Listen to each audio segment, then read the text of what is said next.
1 Kings 21 from the Net Bible. Ahab murders Naboth.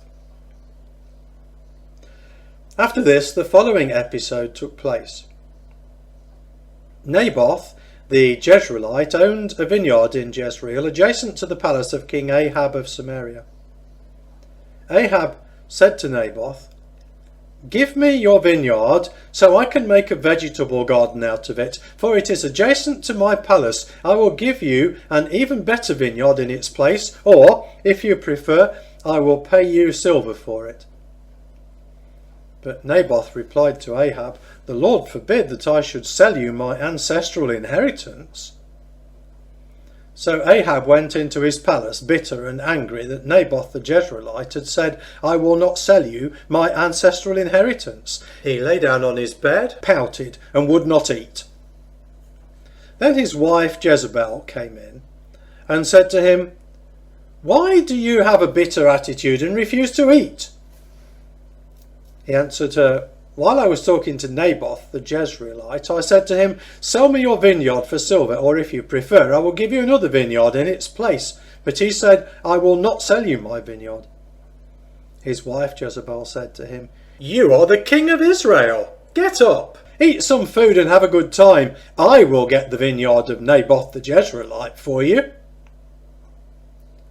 She wrote out orders, signed Ahab's name to them, and sealed them with his seal. She then sent the orders to the leaders and to the nobles who lived in Naboth's city. This is what she wrote: "Observe a time of fasting, and seat Naboth in front of the people.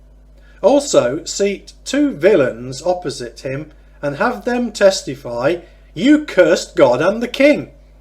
Then take him out and stone him to death." The men of the city, the leaders and the nobles who lived there, followed the written orders Jezebel had sent them. They observed a time of fasting and put Naboth in front of the people. The 2 villains arrived and sat opposite him. Then the villains testified against Naboth right before the people, saying, "Naboth cursed God and the king." So they dragged him outside the city and stoned him to death.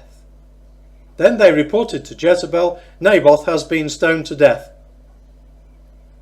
When Jezebel heard that Naboth had been stoned to death, she said to Ahab, "Get up, take possession of the vineyard Naboth the Jezreelite refused to sell you for silver, for Naboth is no longer alive, he's dead." When Ahab heard that Naboth was dead, he got up and went down to take possession of the vineyard of Naboth the Jezreelite. The Lord told Elijah the Tishbite, "Get up, go down, and meet King Ahab of Israel who lives in Samaria. He is at the vineyard of Naboth. He has gone down there to take possession of it. Say to him, 'This is what the Lord says. Haven't you committed murder and taken possession of the property of the deceased?' Then say to him, 'This is what the Lord says. In the spot where dogs licked up Naboth's blood, they will also lick up your blood. Yes, yours.'" When Elijah arrived, Ahab said to him, "So you have found me, my enemy." Elijah replied, "I have found you, because you are committed to doing evil in the sight of the Lord. The Lord says, 'Look, I am ready to bring disaster on you. I will destroy you and cut off every last male belonging to Ahab in Israel, including even the weak and incapacitated. I will make your dynasty like those of Jeroboam son of Nebat and Baasha son of Ahijah, because you angered me and made Israel sin.' The Lord says this about Jezebel: 'Dogs will devour Jezebel by the outer wall of Jezreel. As for Ahab's family, dogs will eat the ones who die in the city, and the birds of the sky will eat the ones who die in the country.'" There had never been anyone like Ahab, who was firmly committed to doing evil in the sight of the Lord, urged on by his wife Jezebel. He was so wicked, he worshipped the disgusting idols, just like the Amorites, whom the Lord had driven out from before the Israelites.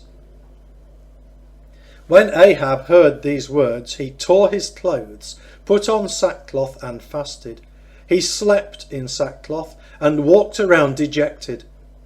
The Lord said to Elijah the Tishbite, "Have you noticed how Ahab shows remorse before me?